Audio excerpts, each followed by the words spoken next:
Hello বন্ধুরা, আরকে কিচেনে সবাইকে স্বাগত। আজকে আমি চিকেন কিমা দিয়ে চানা বানাবো। চলুন দেখাই কিভাবে বানাচ্ছি। আমি কড়াতে সাদা তেল দিয়ে দিলাম 3 চামচ। এরপর গোটা গরম মশলা দেবো, জিরে, তেজপাতা, লং, দালচিনি, জায়ফল, জয়ত্রী, কারি পাত্তা, লং। এটা একটু লাল হয়ে যাওয়ার পরেতে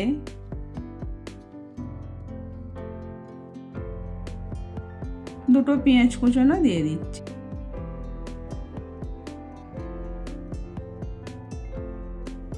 পেঁয়াজ কুচানো দেওয়ার পর হালকা একটু লাল করে ভেজে নেব।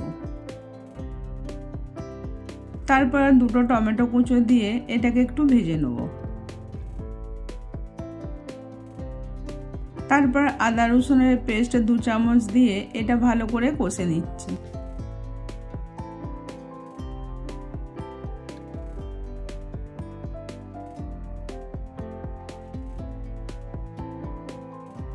এক চামচ লঙ্কার গুঁড়ো, আধা চামচ হলুদ গুঁড়ো দিয়ে ভালো করে এটা কষে নিতে হবে।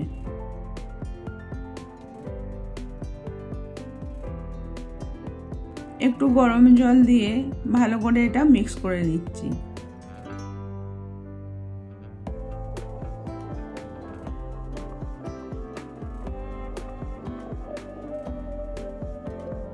তারপরে ধনে গুঁড়ো আধা চামচ দিয়ে এটাকেও ভালো করে কষে নিতে হবে।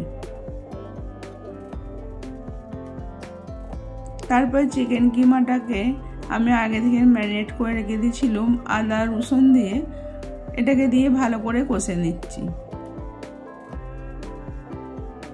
চিকেন কিমাটা ছিল 200 গ্রাম। কষার পরেতে এবার 200 গ্রাম আমি চানা সেদ্ধ করে রেখেছিলাম ওইটাকে দিয়ে দিলাম। দেওয়ার পর আধা চামচ কাশ্মীরি লঙ্কা দিয়ে দিলাম।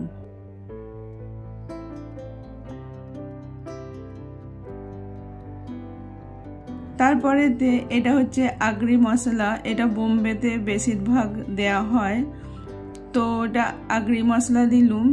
এটা সুপার মার্কেটে মিলে যাবে। দিয়ে ভালো করে কষে নিলাম। নেয়ার পরে স্বাদ মতো নুন দিয়ে দিচ্ছি। এবার গরম জল দিয়ে এটাকে ভালো করে কষে নেব।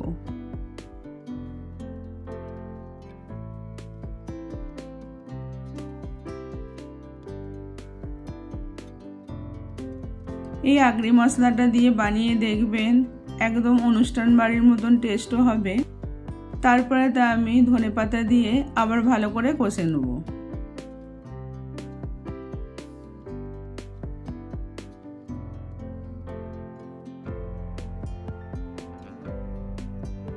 ভালো করে কষে নিতে হবে।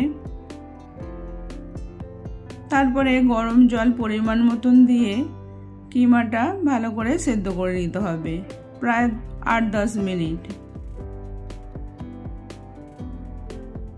চানাটা তো সেদ্ধই আছে, কিমাটার জন্য আরও 8-10 মিনিট আমি ভালো করে সেদ্ধ করে নেব। এবার সেদ্ধ হয়ে যাওয়ার পরেতে 1 চামচের মতন বাটার দিয়ে দিলাম। দিয়ে একটুখানি ভালো করে এরকম নেড়ে নিতে হবে। এবার আমি একটা বলে ঢেলে নিচ্ছি। এইভাবে বানিয়ে দেখবেন, ভালো লাগলে লাইক, কমেন্ট, শেয়ার করবেন। আবার অন্য কোনো রেসিপি নিয়ে আসছি।